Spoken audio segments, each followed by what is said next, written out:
जी, तो हम बात कर रहे थे आइडल एयर कंट्रोल वाल्व की कि मैकेनिकल जो थ्रॉटल बॉडी लगी होती है उनके अंदर ये फिजिकल वाल्व लगाया जाता है और वहां पे फ्लैपर फुली कंट्रोल बंद होता है जब आप आइडल के ऊपर होते हैं। और इसका काम आइडल पे हवा की एक मुनासिब मिकदार को इंजन में दाखिल करवाना होता है ताकि आइडल आरपीएम को एक खास रीडिंग पे रखा जा सके। इसके अलावा ये जो इम्पोर्टेंट चीज है जो अक्सर लोगों को इसके बारे में नहीं पता होता वो ये है कि इसके अलावा जब एक्सेलेटर पैडल से हायर आरपीएम से पाँव उठाया जाता है उस वक्त थ्रॉटल की पोजीशन को कंट्रोल करके इंजन को स्टॉल या बंद होने से बचाता है। ये थ्रॉटल की पोजीशन को नहीं कंट्रोल करता, बल्कि मैं यहाँ पे गलत लफ्ज लिख गया हूँ। जो आईएसी की पोजीशन है, जो ओपनिंग है, उसको कंट्रोल करके, क्योंकि जैसे ही आप पाँव उठाएंगे, मैकेनिकल हम थ्रॉटल बॉडी की मिसाल ले रहे हैं, तो पाँव जैसे ही आप उठाएंगे एक्सेलेटर से तो क्या होगा, फौरन थ्रॉटल बंद होगी। जब फौरन थ्रॉटल बंद हो और आईएसी उस वक्त खुला ना हो तो क्या होगा, हवा यकलख्त खत्म हो जाएगी वहां पे इंजन के अंदर। जब हवा यकलख्त खत्म होगी तो इंजन स्टॉल होने की कोशिश करेगा, बंद होने की कोशिश करेगा। तो इस ये पैरामीटर काफी ज्यादा इंपॉर्टेंट है। एक तो आइडल के ऊपर जो मसाइल आते हैं वो, और इस हवाले से भी ये काफी इंपॉर्टेंट है। और इसीलिए मैं उस वक्त कह रहा था कि जो इलेक्ट्रॉनिक थ्रॉटल बॉडी है उसमें एज सच कोई फिजिकल ये आईएसी वेल्व नहीं लगा होता, लेकिन ये पैरामीटर कंप्यूटर डिफाइन करता है वहां पे भी। वहां पे जो थ्रॉटल का अपना फ्लैपर है वही ओपन होता है आइडल आरपीएम देने के लिए। जो आइडल की हवा होती है वो फ्लैपर से ही जाती है इलेक्ट्रॉनिक थ्रॉटल बॉडी के अंदर। और उसमें आईएससी की बकायदा जो ड्यूटी साइकिल है वो वहां पे डिफाइन होता है कि कितनी इनपुट जाएगी और थ्रॉटल का कितना जो फ्लैपर है वो खुलेगा आइडल के ऊपर, जो इलेक्ट्रॉनिक बॉडी है। जबकि जो दूसरी बॉडी, जो मैकेनिकल थ्रॉटल बॉडी है, उसके अंदर तो ये फिजिकली है। उसमें उस वाल्व ने खुलना और बंद होना है ताकि हवा वहां से जाए, क्योंकि थ्रॉटल से हवा उस वक्त आइडल के वक्त नहीं जा रही होती। और अगली चीज, एक्सेलेटर से जब आप पैडल हटाते हैं अचानक हायर आरपीएम से, तो उस वक्त जो इलेक्ट्रॉनिक थ्रॉटल बॉडी है उसको भी ये चीज चाहिए कि वहां पे एक कमांड मौजूद हो। क्योंकि पाँव जब आपने हटाया है तो कंप्यूटर को ये कमांड चली गई कि इस वक्त एक्सेलेटर को वापस आना है बिल्कुल जीरो के ऊपर। लेकिन अगर वो जीरो पे आ जाता है तो फिर क्या होगा, फिर यही होगा कि आपका जो इंजन है वो स्टॉल होने की कोशिश करेगा। तो उस चीज से बचाने के लिए आईएससी का पैरामीटर आपको दोनों थ्रॉटल, मैकेनिकल थ्रॉटल में भी नजर आएगा वाली गाड़ियों में भी, और इलेक्ट्रॉनिक थ्रॉटल वाली गाड़ियों में भी नजर आएगा। और गाड़ी पे जब आइडल आरपीएम पे एक्स्ट्रा इलेक्ट्रिकल लोड पड़ता है मिसाल के तौर पे, या एसी ऑन किया जाता है, मैकेनिकल लोड भी वो डालता है कंप्रेसर उसका, तो या किसी मैकेनिकल फॉल्ट की वजह से इंजन पे लोड बढ़ रहा होता है तो इसकी वैल्यू बढ़ी हुई मिलती है। यानी कि आपका जो आपने एसी ऑन करके गाड़ी स्टार्ट की है या उस पे है, तो आपको जो आईएसी की जो वैल्यू है, जो रीडिंग है स्कैनर के ऊपर, वो बढ़ी हुई मिलेगी। इसी तरह उसका मैकेनिकल रिंग पिस्टन उसके फारिग हैं, तो उसमें भी आपको इंजन पे सॉरी लोड पड़ रहा है, सॉरी रिंग पिस्टन फारिग के हवाले से नहीं, अगर कोई मिसिंग कर रहा है कोई एक सिलेंडर, या मैकेनिकली लोड उसके ऊपर ज्यादा आया हुआ है गाड़ी के ऊपर, भले वो मिसिंग की वजह से है या किसी और वजह से, कोई पुली हार्ड हुई हुई है जो कि क्रैंक शाफ्ट से वो ले रही है, पावर ले रही है, तो उस सूरत में भी इंजन के ऊपर एक मैकेनिकल लोड पड़ता है। तो उस लोड जब पड़ रहा होता है तो उसमें भी आपको ये जो पैरामीटर है इसकी वैल्यू आपको ज्यादा मिलेगी। इलेक्ट्रॉनिक थ्रॉटल गाड़ियों का मैंने पहले बता दिया। और हम इसमें ओबीडी का पैरामीटर इलेक्ट्रॉनिक थ्रॉटल बॉडी में भी आईएससी का पैरामीटर नजर आता है।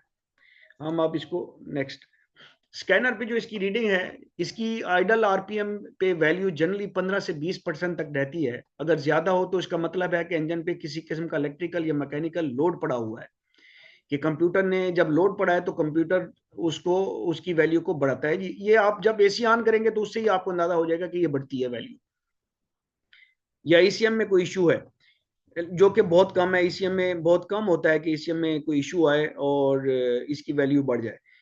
जनरली ये इंजन पे किसी किस्म का जो इलेक्ट्रिकल या मैकेनिकल लोड बढ़ता है तो उसकी वजह से होता है, क्योंकि इंजन पे लोड पड़ने से आरपीएम ड्रॉप होने की कोशिश करते हैं जिसको ईसीएम ने कवर करना होता है। तो ये काम वो इंजेक्टर पल्स और आईएससी की ड्यूटी बढ़ा के करता है। तो वो हमें आपको मिलती है जो परसेंट है, ये बेसिकली यहाँ पे ड्यूटी उन्होंने बताई है कि ये ड्यूटी, हम इसको किसी और कभी लेक्चर करेंगे तो हम बात करेंगे कि ये ड्यूटी साइकिल क्या होता है या पल्स फिट क्या होती है, उसके ऊपर हम कभी और किसी और जगह पे बात करेंगे। तो आईएससी की ड्यूटी बढ़ा के करता है और इस बढ़ी हुई वैल्यू से फ्यूल माइलेज खराब होती है। ये जब बढ़ेगी तो ज़ाहिर बात है कि हवा भी ज़्यादा जा रही है और मैयर भी ज़्यादा होगी, आरपीएम भी आपके बढ़ेंगे और साथ में आपकी जो इंजेक्टर पल्स है वो भी बढ़ेगी।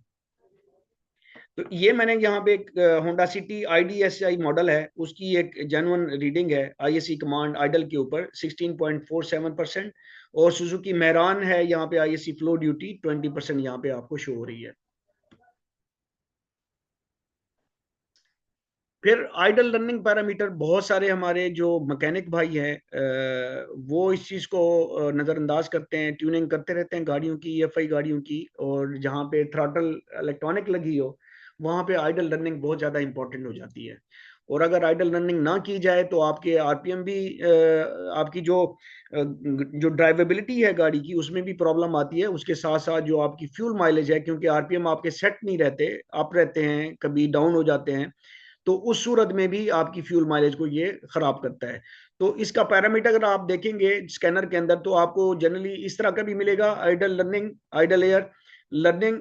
अब लर्निंग का मतलब ये है कि इसने कंप्लीट नहीं किया, तो जो इनकम्प्लीट होता है, जब या तो इनकम्प्लीट दिखाता है या लर्निंग दिखाता है, अदरवाइज जब ये कंप्लीट हो जाता है तो ये यहाँ पे कंप्लीट लिखा हुआ नजर आता है। तो ये बहुत इंपॉर्टेंट है और इसको लाजमन करना चाहिए जब भी ट्यूनिंग की जाए, टैपेट्स एडजस्ट किए जाएं, या इवन कंप्यूटर बाजों का रीसेट हो जाता है, बैटरी उतरी हुई है काफी देर तो कंप्यूटर रीसेट हो जाता है, जब रीसेट हो जाता है तब भी इसको लर्न कराना चाहिए, एटलीस्ट चेक जरूर करना चाहिए। अदरवाइज ये है कि ये टाइम लगता है, इसको Aahista Aahista computer check learn करना शुरू कर देता है, बट उसको काफी टाइम लग जाता है और उस टाइम में आपकी कंप्लीट जो है ना जो फ्यूल एवरेज है उसमें प्रॉब्लम आती है।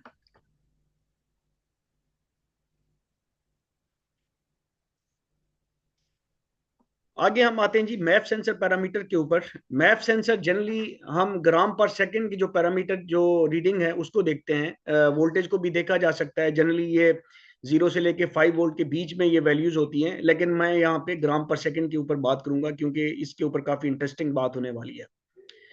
मैप सेंसर एयर फिल्टर के खारजी रास्ते पर फिल्टर के फौरन बाद मौजूद होता है, इस जगह के ऊपर। यहाँ पे अगर ये फिल्टर है तो फिल्टर की इस जगह के ऊपर, अगर आप इसको देखें, मैं सॉरी जी, ये थोड़ा सा कुछ आ गई थी। तो फिल्टर के फौरन बाद यहाँ के ऊपर इस डक्ट के ऊपर मैप सेंसर पाया जाता है और ये हमेशा आपको फिल्टर के इमीडिएट बाद ही मिलेगा। और जैसे मैं पहले बयान कर रहा था कि जहाँ पे ये लगता है उसकी डायमेंशन अगर डिस्टर्ब हो जाती हैं तो ये काफी प्रॉब्लम डालता है। तो इंजन में दाखिल होने वाली हवा की मिकदार की सही पैमाइश का बेहद होना बेहद जरूरी है। हवा की सही मिकदार ही फ्यूल इकोनॉमी का पहला स्टेप है, क्योंकि हवा की मिकदार सही मापी जाएगी तो फिर ही ईसीएम इंजेक्टर पल्स सही डिफाइन करेगा। हवा की मिकदार की पैमाइश ईसीएम इसी सेंसर की मदद से करता है और इसके साथ आईएटी और बैरोमीट्रिक प्रेशर सेंसर की इनपुट भी बहुत जरूरी है। इसको मैं काफी डिटेल के साथ कवर कर चुका हूं, तो इसको मजीद मैं यहाँ पे बात नहीं करूंगा। हवा की गलत पैमाइश अक्सर फ्यूल माइलेज के मसाइल पैदा करती है। अब यहाँ पे एक चीज याद रखिए कि मैप सेंसर वाले जो सिस्टम है उनमें अक्सर लीन मिक्सचर के मसाइल आते हैं, क्योंकि सेंसर के बाद अगर सिस्टम में कोई भी ये लीक हो तो वहां से जो हवा इंजन में जाती है वो सेंसर पैमाइश नहीं कर सकता, और इस तरह की हवा को अनमीटर्ड एयर कहते हैं। पर इस मसले को फ्यूल ट्रिम्स के जरिए डायग्नोज कर सकते हैं। यहाँ पे जब ये सेंसर लगा हुआ है तो इस पूरी डक्ट के अंदर कोई लीकेज आ जाए, इनटेक मैनिफोल्ड के अंदर, थ्रॉटल बॉडी की फिक्सिंग के अंदर कोई आ जाए, इंजेक्टर्स के अंदर कोई लीकिंग आ जाए, तो ये सब के सब क्या करेंगे, वो हवा का अंदर जाने का बायस बनेंगे, एक्स्ट्रा एयर जाने का। लेकिन चूंकि सेंसर यहाँ पे रह गया है तो ये सेंसर उसको मैयर नहीं कर सकता। तो ये जो हवा इस सेंसर के बाद जा रही है, कहीं बाहर से निकल के इस डक्ट के थ्रू जा रही है, या थ्रॉटल बॉडी की साइडों से जा रही है, या जहाँ पे इंजेक्टर लगे हुए हैं वहां पे सीलें खराब है वहां से अंदर जा रही है, तो ये सारी की सारी हवा वो है जो कि अनमीटर्ड है, यानी कि उसको उसने मापा ही नहीं है। जब उसने नहीं मापा वो भेज रहा है कि 1 ग्राम हवा जा रही है जबकि हवा जा रही है 2 ग्राम। तो कंप्यूटर को जब पता चला है कि 1 ग्राम हवा जा रही है तो वो फ्यूल भी 1 ग्राम ही भेजेगा। ठीक है जी। तो यहाँ पे हाउएवर ये मैप से ज्यादा इसकी जो एक्यूरेसी है वो ज्यादा है। क्यों? क्योंकि मैंने आपको बताया था कि मैप सेंसर जो है ना वो वेलोसिटी मेजर कर रहा होता है हवा की, और फिर साथ में इस क्रॉस सेक्शन एरिया उसके पास कंप्यूटर का मौजूद होता है, जिससे उसको पता चलता है कि हवा की मिकदार सही कैलकुलेट करने के लिए उसको चाहिए होता है। मैप वाले केस में, मैनिफोल्ड एब्सोल्यूट प्रेशर सेंसर वाले केस में, पूरी इनटेक मैनिफोल्ड का वॉल्यूम उसके पास होता है, और उसमें कोई कचरा वगैरह कुछ भी आ जाए, ऑयल आ जाए, तो उससे उसके वॉल्यूम में फर्क पड़ता है, जिसकी वजह से उसकी मेजरमेंट में फर्क आ जाता है। तो इसकी मेजरमेंट एक तो ज्यादा बेहतर होती है, लेकिन ये direct mass of the air या हवा के वजन को नहीं माप रहा होता, बल्कि ये माप रहा होता है हवा की वेलोसिटी को। मैं कुछ और देख लूं, मेरे ख्याल में कुछ दोस्त नहीं, और कोई नहीं ऐड हुए। तो मैप सेंसर जो स्कैनर पे रीडिंग है, एक जनरल थंब रूल आप देख लें, वो ये है कि इंजन का जितना भी जो इंजन की कैपेसिटी है, लीटर है, फॉर एग्जांपल कि 1000 लीटर है, 1.3 लीटर है, 1.3 1300 सीसी है, तो उसी हिसाब से जो ग्राम में पर सेकंड में जो हवा जा रही होगी स्कैनर पे हमें नजर आएगी। मिसाल के तौर पे यहाँ पे देखें, मैप सेंसर 3.0 ग्राम पर सेकंड। अगर ये इंजन 3.0 लीटर का इंजन है, तो फिर तो ये हवा की मिकदार आइडल के ऊपर ठीक है।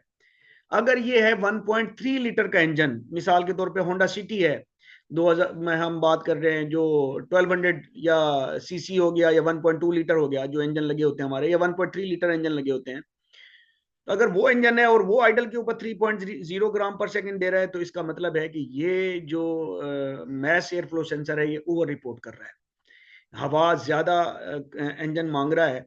तो मोस्ट लाइकली इतना ज्यादा फर्क है जिसमें हम कह सकते हैं कि या तो सर्किट के, इसके सेंसर के सर्किट में मसला है, या सेंसर के अंदर कोई प्रॉब्लम है, कोई खराबी आई हुई है, या कोई गंदगी आई हुई है, जिसकी वजह से ये ओवर रिपोर्टिंग कर रहा है।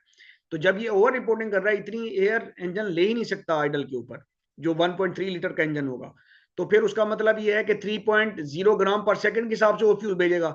जब वो इस हिसाब से फ्यूल जाएगा, जबकि एक्चुअली हवा इस हिसाब से यकीनन नहीं जा रही होगी, तो फिर क्या होगा, आपकी एवरेज खराब होगी। तो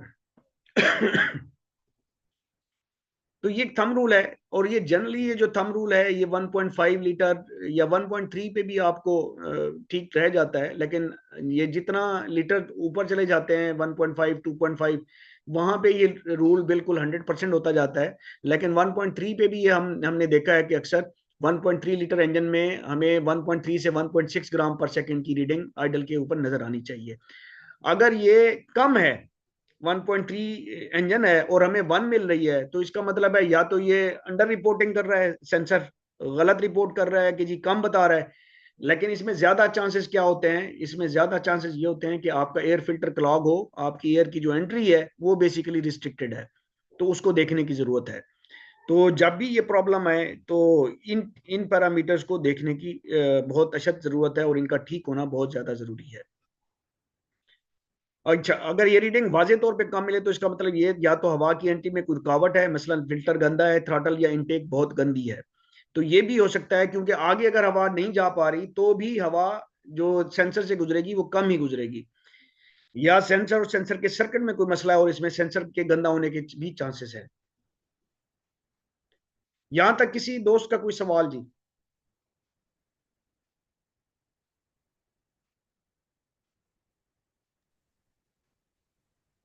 जी कोई एनी क्वेश्चन जी? नो सर, कोई क्वेश्चन नहीं। ओके, अब हम चलते हैं जी मैप सेंसर के ऊपर। मैप सेंसर, अच्छा, ये कुछ दोस्त रिकॉर्डिंग की अप्रूवल मैंने दे दी है, हाउएवर मैं रिकॉर्डिंग कर रहा हूँ, इंशाल्लाह इसको हम अपलोड करेंगे। मैप सेंसर पैरामीटर जो है, वो एक तो जो पैरामीटर शो करता है स्कैनर के ऊपर, जनरली एब्सोल्यूट प्रेशर शो करता है, जिसको मैप के नाम से उसने रखा होता है, मैनीफोल्ड एब्सोल्यूट प्रेशर सेंसर। तो एब्सोल्यूट प्रेशर होता है, कुछ गाड़ियों के अंदर, सुजुकी के अंदर हमने देखा है कि वहां पे रिलेटिव प्रेशर भी वो शो करता है। Relative pressure basically gauge pressure होता है। इसको कोशिश करता हूं मैं, अगर मैं टच कर सका तो ठीक है, नहीं तो हम, टाइम बहुत शॉर्ट है, लेकिन और स्लाइड बहुत ज्यादा है, मुझे लगता है कि हमें बीच में ही इस वेबिनार को खत्म करना पड़ेगा। तो ये मैप सेंसर है, और ये जनरली जो आपकी थ्रॉटल बॉडी होती है उसके इस तरफ लगा होता है, लेफ्ट साइड के ऊपर, इनटेक मैनिफोल्ड पे मोस्ट ऑफ द टाइम लगा होता है। यहाँ पे एक पुरानी तर्ज का ये एक मैप सेंसर है। मैनिफोल्ड एब्सोल्यूट प्रेशर सेंसर, ये इनटेक मैनिफोल्ड के ऊपर लगा है और यहाँ पे एक होज ली जाती है जो जाके फिर इनटेक मैनिफोल्ड के साथ कनेक्ट हो जाती है, ये होज पकड़ी हुई है। और यहाँ पे अगर आप देखें तो ये इनटेक मैनिफोल्ड के ऊपर इस जगह के ऊपर ये सेंसर लगा हुआ है और यहाँ पे आपको थ्रॉटल बॉडी साफ नजर आ रही है। तो ये भी जिन गाड़ियों के अंदर ये लगा होता है तो हवा की पैमाइश में ये किरदार अदा कर रहा होता है और मैप सेंसर वहां पे नहीं होता, और यही चीज इसमें लिखी हुई है। और उसके साथ साथ इसको क्या चीज चाहिए होती है, इसको आईएटी चाहिए होता है और बैरोमीट्रिक प्रेशर सेंसर चाहिए, प्रेशर चाहिए होता है। और मैप वाली गाड़ियों के अंदर बैरोमीट्रिक जो प्रेशर है वो मैप सेंसर खुद मेजर करता है। क्यों? मैंने जैसे पहले बताया था पहली स्लाइड के ऊपर कि जब आपका जो इनटेक स्ट्रोक होता है, आपका पिस्टन नीचे मूव करता है तो वो एक सक्शन कर रहा होता है, तो यहाँ पे इनटेक मैनिफोल्ड तक एक नेगेटिव प्रेशर प्रोड्यूस होता है। ठीक है जी। अब जब तक इंजन रन करता रहेगा, भले थ्रॉटल आप खोलें बंद करें तो कुछ ना कुछ ये नेगेटिव प्रेशर कम होता है, लेकिन फिर वो इंजन उसको बिल्डअप कर लेता है नेगेटिव प्रेशर को। और जैसे ही जो इंजन है आपका स्विच ऑफ करेंगे तो क्या होगा, जो इर्द गिर्द की इन्वायरमेंट की हवा है हमारे इर्द गिर्द की, वो सारी की सारी क्या करेगी, इसी थ्रॉटल बॉडी के थ्रू जो भी सुराख है वो आगे अपनी जगहों को जहां पे नेगेटिव प्रेशर था अब नहीं है वहां पे आके ऑक्यूपाई करेगी। क्योंकि हमें पता है कि जो हवा का प्रेशर है वो ज्यादा प्रेशर से कम प्रेशर वाली जगहों पे ऑटोमेटिकली जाता है, तो ये चला जाएगा। तो जैसे ही आप स्विच ऑन करते हैं और इंजन स्टार्ट नहीं करते तो मैप जो रीडिंग ले रहा होता है वो बेसिकली बैरोमीटर होता है, बैरोमीट्रिक प्रेशर होता है। वो बैरोमीट्रिक प्रेशर क्या है, एटमॉस्फेयर का प्रेशर है। जो गाड़ी हर इंसान के इर्द गिर्द हर जगह के ऊपर ये प्रेशर अवेलेबल होता है जो हमारे हमारे ऊपर एक्ट कर रहा होता है, तो ये वही प्रेशर होता है। और जब इंजन स्टार्ट नहीं हुआ, उसने सक्शन करना शुरू नहीं की, तो यहाँ पे भी वही प्रेशर होता है। तो ये इसको मेजर कर लेता है और कंप्यूटर उसको नाम दे देता है बैरोमीट्रिक। और जिन गाड़ियों में मैप सेंसर होता है उनमें भी चूंकि बैरोमीट्रिक प्रेशर चाहिए होता है, तो कुछ गाड़ियों में तो अलहदा से मैप सेंसर लगाया जाता है और कुछ गाड़ियों के अंदर ये होता है कि जो ईसीएम है उसके अंदर एक छोटा सा सेंसर दे दिया जाता है, प्रेशर सेंसर, जो कि बैरोमीट्रिक प्रेशर मेजर कर रहा होता है। ठीक है जी। तो इस सेंसर वाली गाड़ियों में जो एयर लीक की वजह से लीन मिक्सचर के मसाइल, जिस तरह से मैप सेंसर में हमने बात की थी, उसकी वजह से ये कम है काफी। यहाँ पे फिर मैंने थोड़ा सा जो नए हमारे दोस्त हैं उनके दिखाने के लिए क्लोजअप व्यू में बताया है कि जो मैस एयर फ्लो सेंसर है ये होंडा सिटी है, ये फिल्टर है, फिल्टर के ऊपर ये सेंसर लगा हुआ है और फिर यहाँ से ये फिल्टर्ड एयर यहाँ से गुजरते हुए थ्रॉटल बॉडी में जाती है और थ्रॉटल बॉडी से इनटेक मैनिफोल्ड के अंदर से होते हुए, ये इनटेक मैनिफोल्ड लोअर प्लेनम है इसको कहते हैं, तो ये इंजन के अंदर चली जाती है एयर फ्यूल मिक्सचर लेके। तो यहाँ पे इनटेक मैनिफोल्ड के ऊपर ये मैप सेंसर लगा हुआ है और यहाँ पे पीछे आपको ऑक्सीजन सेंसर भी नजर आ रहा है। तो यहाँ पे हम स्कैनर के ऊपर जो रीडिंग है उसके हवाले से बात करने जा रहे हैं। और आप याद कीजिए जो मैंने एक बात की थी पहले शुरू की स्लाइड के ऊपर कि जी जो हेल्दी इंजन होता है वो एक प्रेशर खास किस्म का 18 से 22 इंच ऑफ मरकरी मैंने कहा था, INHG का मतलब है इंच ऑफ मरकरी। तो ये 18 से 22 इंच ऑफ मरकरी जो नेगेटिव प्रेशर है या जिसको हम गेज प्रेशर या रिलेटिव प्रेशर भी कहते हैं, ये एक हेल्दी इंजन ने प्रोड्यूस करना होता है। और अब मैं इस स्लाइड को थोड़ा सा एक्सप्लेन करता हूं कि जब थ्रॉटल पोजीशन क्लोज होगी और इंजन स्विच ऑफ होगा, जो मैंने अभी बात की थी, तो क्या होगा, इनटेक मैनिफोल्ड के अंदर, इनटेक मैनिफोल्ड के अंदर क्या होगा, जो बाहर वाला प्रेशर है वो इनटेक मैनिफोल्ड के अंदर अवेलेबल होगा। ठीक है जी। तो बाहर जो प्रेशर है उसकी वैल्यू जो सतह समंदर पे मैंने बताई थी कि उसकी वैल्यू हमें नोन है। सतह समंदर पे जनरली जो वैल्यू रहती है इसकी एटमॉस्फेरिक प्रेशर की या बैरोमीट्रिक प्रेशर की, वो 101 kP है। इसी को फिर मैंने कन्वर्ट किया पीएसआई के अंदर के 14.7 पीएसआई तकरीबन होता है। इसको अगर हम इंच ऑफ मरकरी में देखें तो 29.92 इंच ऑफ एचजी होता है। ये एब्सोल्यूट प्रेशर की बात कर रहा हूं मैं, रिलेटिव प्रेशर की, नेगेटिव प्रेशर की बात नहीं कर रहा हूं, ये जीरो से है। तो ये प्रेशर होगा और इसको वो मानेगा कि ये बैरोमीट्रिक प्रेशर है। अब मिसाल के तौर पे आप नादरन एरियाज में, इस्लामाबाद, पिंडी, आपको यहाँ पे 95 96 केपीए के आसपास मिलेगा। तो इससे ना सिर्फ इस वैल्यू से आपको एक तो ये कंफर्म हो जाएगा कि जो आपका मैप है वो रीडिंग ठीक दे रहा है, और इस वैल्यू को आप इंटरनेट के ऊपर सर्च भी कर सकते हैं अपने शहर के लिए कि बैरोमीटर को थोड़ा बहुत जो टेम्परेचर, डे टेम्परेचर होता है उसके साथ ये प्रेशर थोड़ा बहुत फ्लक्चुएट करता है उस साइट के ऊपर, लेकिन ये है कि बाय एंड लार्ज ये वैल्यू तकरीबन 19-20 के फर्क के साथ ठीक होती है। और आपका जो मैप सेंसर है उसको वही वैल्यू 19-20 के फर्क के साथ दिखानी चाहिए। ठीक है जी। अब गाड़ी कराची के अंदर है मिसाल के तौर पे, तो तकरीबन आपको 100 पॉइंट या तो 99 केपीए मिलेगा, या आपको 101 केपीए पूरा पूरा मिल रहा होगा कराची के अंदर 19-20 के फर्क के साथ। जब भी आप उसको मैप की रीडिंग में जाके बैरोमीटर चेक करेंगे, इंजन अभी आपने स्टार्ट नहीं किया, की ऑन है, तो थ्रॉटल बॉडी फुली क्लोज है, जरी बात है, या भले ओपन है, कोई ऐसा मसला नहीं है। और इस सूरत में क्या है, चूंकि बाहर का प्रेशर, ये जो रिलेटिव प्रेशर है, ये बेसिकली बाहर के प्रेशर के हिसाब से होता है कि जी बाहर का प्रेशर अगर वही है तो फिर ये कहता है जी ये जीरो प्रेशर है, यहाँ पे किसी किस्म का ना ऊपर है या ना नीचे है, जो बाहर प्रेशर है वही अंदर प्रेशर है। आइडल आरपीएम के ऊपर जो एक अच्छी गाड़ी होगी वो जो नेगेटिव प्रेशर बनाएगी, जिसको हम वैक्यूम भी कहते हैं सक्शन से, वो 18 से 22 इंच ऑफ मरकरी या 61 से 45 74.5 केपीए होना चाहिए नेगेटिव।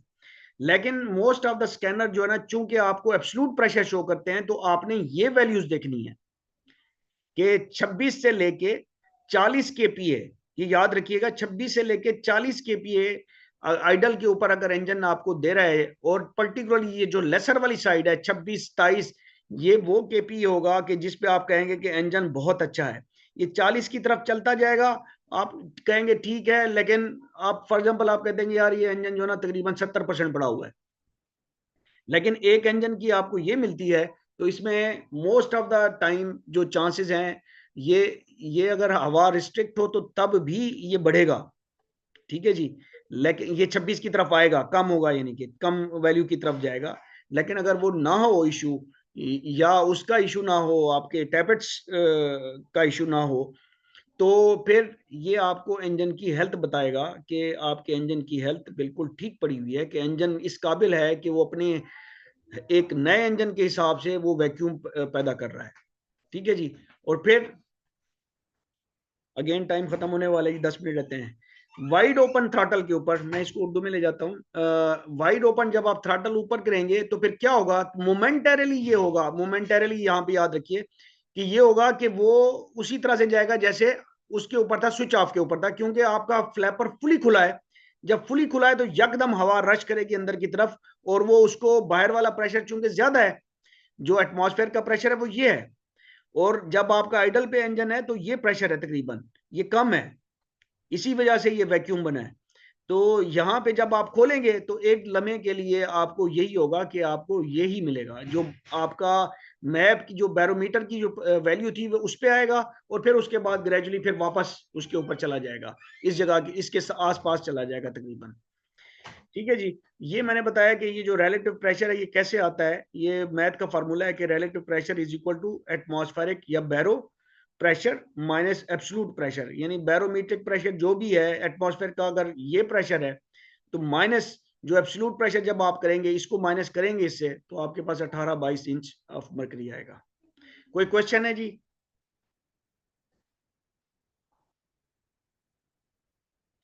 मेरे ख्याल में नहीं है जी क्वेश्चन। नो सर, कोई क्वेश्चन नहीं है। कोई क्वेश्चन नहीं है। इसी को मैंने स्लाइड को उर्दू में शो किया है कि थ्रॉटल फुली ओपन, मेरे ख्याल में हम इसको डिस्कस कर गए हैं अभी। ये अब एक नेक्स्ट जो पैरामीटर है वो है इंजन कैलकुलेटेड लोड। मेरे ख्याल में हम इसी पैरामीटर को कवर कर सकेंगे, इससे ज़्यादा पॉसिबल नहीं है, और इसी पे ही हम इस वेबिनार को वो करेंगे, तमत बिल खैर करेंगे। इंजन कैलकुलेटेड लोड पैरामीटर, जिसको CLV कैलकुलेटेड लोड वैल्यू भी कहा जाता है, स्कैनर के अंदर नजर आता है। इश्यू मुख्तलिफ सेंसर्स की इनपुट्स, जिनमें हवा की मिकदार, और याद रखिए कि हवा की मिकदार में क्या है, map IAT barometer, throttle position और RPM, इनकी इनपुट्स लेके ये निहायत अहम पैरामीटर कैलकुलेट करता है जिसका नाम CLV है। इस पैरामीटर की मदद से ECU इंजेक्टर पल्स डिफाइन करता है।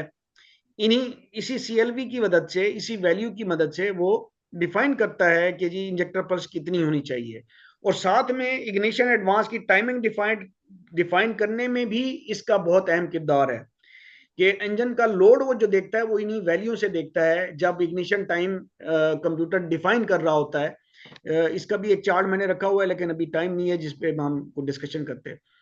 इस तरह इस पैरामीटर का फ्यूल कंजम्पशन से बहुत गहरा ताल्लुक बन जाता है। इग्निशन एडवांस की टाइमिंग डिस्टर्ब होगी, आपकी इंजन की एफिशिएंसी डिस्टर्ब होगी। अगर ये कैलकुलेटेड लोड वैल्यू गलत होगी तो क्या होगा, इंजेक्टर पल्स गलत होगी, तो दोनों सूरतों में आपकी जो फ्यूल कंजम्पशन है उसमें काफी प्रॉब्लम आएगी। स्कैनर पे रीडिंग जनरली एक अच्छा इंजन 18 से 28% वैल्यू का लोड लेता है। ये लोड क्यों होता है इंजन का, जो क्रैंकशाफ्ट जब घूमती है, जो सिलेंडर जो काम कर रहे होते हैं पिस्टन, तो उसके घूमने का उनका अपना भी एक इनर्शिया होता है, इंजन का अपना एक इनर्शिया होता है। गाड़ी का वजन है, गाड़ी चलना है, अगर खड़ी गाड़ी है मिसाल के तौर पे, खाली इंजन है, तो इंजन का अपना इनर्शिया है, हम उसकी बात कर रहे हैं, हम आइडल आरपीएम की बात कर रहे हैं। तो उसका इनर्शिया जो है ना कुछ लोड डालता है इंजन के ऊपर, तो उस वजह से 18 से 28% ये वैल्यू आती है आइडल आरपीएम पे। 1000 सीसी तक की गाड़ियों में ये वैल्यू 18 से 20% से ज्यादा होने का मतलब ये होगा कि इंजन जरूरत से ज्यादा लोड ले रहा है। जब हम एसी को ऑन करें तो चूंकि कंप्रेसर इंजन पे लोड डालता है फिजिकली, कि उसकी पुली एंगेज होती है क्रैंकशाफ्ट के साथ, तो इस पैरामीटर की रीडिंग भी बढ़ती है, और ये आइडल से 10% से ज्यादा नहीं बढ़नी चाहिए। कोई ये एसी का एक चेक यहाँ पे हमें मिल जाता है कि अगर एसी ऑन करने से पहले 20% थी और एसी ऑन करने पे वो 35% हो गई है, तो इसका मतलब है वो 10% से भी ज्यादा बढ़ी है। तो इसका मतलब ये है कि एसी सिस्टम में या कंप्रेसर में कोई प्रॉब्लम है, या उसकी पुली जो है ना उसमें कोई हार्डनेस है, जिसकी वजह से वो इंजन पे ज्यादा लोड डाल रही है। फिर ये बेसिकली वो पॉइंट्स थे जिनमें हम के कंजम्पशन, फ्यूल जो कंजम्पशन बढ़ने की जो मेन वजूहत हैं, या इंजन के लोड लेने की जो वजूहत है, ये दोनों सेम ही है। तो उसको मैंने डिस्कस किया हुआ है, क्विकली इसको मैं गो थ्रू करता हूँ। मैकेनिकल इंपीडेंस, मैकेनिकल इंपीडेंस का मतलब यह है कि मैकेनिकली कोई चीज रोक रही हो इंजन को। इंजन कंप्रेशन में कोई प्रॉब्लम आता है, किसी सिलेंडर के अंदर मिस फायर होता है, तो क्या होगा कि इंजन आउटपुट वो सिलेंडर नहीं दे सकेगा जिस सिलेंडर का कंप्रेशन लॉस होगा, जिसमें मिस फायर होगा, यानी कि वो उसने टॉर्क देना था, उसने क्रैंकशाफ्ट को हेल्प आउट करना था रोटेट कराने में उस सिलेंडर ने, लेकिन उसने नहीं कराया। जब नहीं कराया तो क्या हो गया, तो वो बेसिकली लोड बन गया, बजाय इसके कि उसने कुवत देनी थी, वो खुद लोड बन जाएगा वो सिलेंडर, वो पिस्टन। अल्टरनेटर अगर खराब है या मुसलसल वो चार्जिंग करा रहा है, तो वो क्या करेगा, उसका मैग्नेट स्ट्रांग होगा, वो क्रैंक शाफ्ट से पावर ले रहा है, तो क्रैंक शाफ्ट के ऊपर लोड आएगा, तो इंजन के ऊपर लोड बढ़ेगा। बैड इंजन की कोई पुली वगैरह के अंदर कोई हार्डनेस आई हुई है, कोई हार्ड हो गई है, उनमें कोई प्रॉब्लम आ गया है, बेरिंग्स का कोई इशू आ गया है, तो क्या होगा, वो उसको घूमने में रुकावट डालने की कोशिश करेंगे, इम्पीडेंस डालने की कोशिश करेंगे। आपका जो वाटर बॉडी है, उसका जो बेरिंग या उसमें कोई प्रॉब्लम आ जाता है, वो भी क्रैंकशाफ्ट से जो ना ड्राइव ले रही होती है, अगर उसमें कोई प्रॉब्लम आ जाता है तो वो क्या करेगी, वो भी लोड मजीद बढ़ाएगी। इसी तरह से आइडल टेंशनर पुलीज लगी होती हैं इंजन के साथ, उनमें कोई रिस्ट्रिक्शन आ जाए, कोई प्रॉब्लम आ जाए, तो वो भी उसको मजीद रिस्ट्रिक्ट करने की कोशिश करेंगी, जिसकी वजह से इंजन का लोड बनेगा। फिर एसी कंप्रेसर की हमने पहले बात की है। फिर इसी तरह से पीसीवी सिस्टम, अगर उसमें कोई क्लॉगिंग हो जाए एयर सिस्टम की, और वहां पे वैक्यूम डेवलप होना शुरू हो जाए, तो वो एक प्रेशर क्रिएट करेगा जो कि क्रैंकशाफ्ट के ऊपर एक्ट करेगा, तो जिसकी वजह से क्रैंकशाफ्ट थोड़ा रुकने की कोशिश करेगी, या उसके ऊपर कुछ ना कुछ लोड आएगा, इंपीडेंस आएगी, जिसकी वजह से इंजन का लोड बढ़ेगा, कैलकुलेटेड लोड भी बढ़ेगा। इंजन कहाँ से देख रहा होता है, वो बेसिकली आरपीएम के उतार चढ़ाव से देखता है कि यहाँ पे एक्सेलेटर भी ठीक है, हवा हुई जा रही है, और अचानक ही आपका आरपीएम कम होने की जब कोशिश करता है, तो उसको पता चलता है कि इंजन के ऊपर किसी किस्म का मैकेनिकल लोड पड़ा है। इलेक्ट्रिकल इश्यूज भी जो है ना लोड डालते हैं इंजन के ऊपर। वो किस तरह से डालते हैं कि जो आपका अल्टरनेटर है, उसका जो मैग्नेट है वो इलेक्ट्रोमैग्नेट होता है। जितनी रिक्वायरमेंट इलेक्ट्रिकल करंट की ज्यादा होती है, उतना उसका मैग्नेट स्ट्रांग होगा। जितना मैग्नेट स्ट्रांग होगा, वो इंजन की जो पुली जो क्रैंकशाफ्ट से वो ले रहा है, ड्राइव ले रहा है, वो उसके ऊपर ज्यादा लोड डालेगा। कोई सर्किट खराब है तो ऑब्वियसली करंट ज्यादा ड्रा करा रहा है, कोई डिवाइस करंट ज्यादा ड्रा करा रही है, कनेक्शन के अंदर कोई जंग आलूद टर्मिनल है, कोई कनेक्शन के अंदर कोई प्रॉब्लम है, कोई करंट ज्यादा ड्रा करना शुरू करता है कोई सिस्टम, तो उसकी वजह से आपका अल्टरनेटर का मैग्नेट स्ट्रांग होगा, वो स्ट्रांग होगा तो फिर इंजन लोड बढ़ेगा। फिर जो सर्किट्स के अंदर अगर आप देखें कि जंग आलू टर्मिनल्स क्या करते हैं, वो आपकी रीडिंग को कंप्रोमाइज कर सकते हैं। जब रीडिंग कंप्रोमाइज होंगी, तो फिर ऑब्वियसली आपकी जो लोड की वैल्यूज हैं वो डिस्टर्ब हो सकती हैं। बैटरी आपकी खराब होगी तो चार्जिंग मांगेगी मुसलसल। गाड़ी को स्टार्ट कराती है, हम बैटरी चलाते रहते हैं, लेकिन वो बैटरी खत्म हो चुकी होती है और चार्जिंग मुसलसल ले रही होती है। तो चार्जिंग जब मुसलसल लेगी तो अल्टरनेट को ज्यादा काम करना पड़ेगा, तो इंजन को भी ज्यादा काम करना पड़ेगा। इसके अलावा एयर लीक्स हैं, अगर एयर लीक्स होंगी तो हवा ज्यादा जाएगी, हवा ज्यादा जाएगी और मैप सेंसर वाला जो सिस्टम है वो डिटेक्ट कर लेता है कोई भी एयर लीक हो, उसको हवा को वो प्रेशर वहां पे बढ़ जाता है, जिसकी वजह से जो लोड भी बढ़ जाएगा और इंजेक्टर पल्स भी बढ़ जाएगी। फिर अगर इंजन ऑयल ग्रेड अगर आपने थिक डाल दिया है, जनरली हमारे यहाँ बहुत कहा जाता है कि जी इतनी पुरानी हो गई है तो अब आप जो ना 10 10 डब्ल्यू डालें, 20 डब्ल्यू डालें, तो वो जुल्म है इंजन के ऊपर। वो आप ये तो बचा लेंगे कि जी आपका जो है ना ऑयल उसमें ना जाए कंबस्शन चैम्बर के अंदर, लेकिन खाया ना जाए। लेकिन वो बेसिकली लोड डाला है, क्योंकि क्रैंक शाफ्ट जब गाढ़े ऑयल के अंदर घूमेगी तो उसको ज्यादा एफर्ट करनी पड़ेगी, और वो एफर्ट जो सेंसर्स हैं आरपीएम वाला वो पिक करता है और लोड बढ़ता ही बढ़ता है। मैंने एक वीडियो छोटे सा शॉर्ट क्लिप डाला हुआ है जिसमें मैंने दिखाया है कि कुछ भी नहीं किया, पहले 10 W30 था गाड़ी के अंदर, फिर 5 W30, उसमें कैलकुलेटेड लोड वैल्यू दिखाई है, जमीन आसमान का फर्क पड़ जाता है। तो ये वो चीजें हैं जिनको देखने की जरूरत है। और मैं भी काफी थक गया हूँ जी, और अच्छा सर, मैं एक इस क्वेश्चन पे, है। जी जी।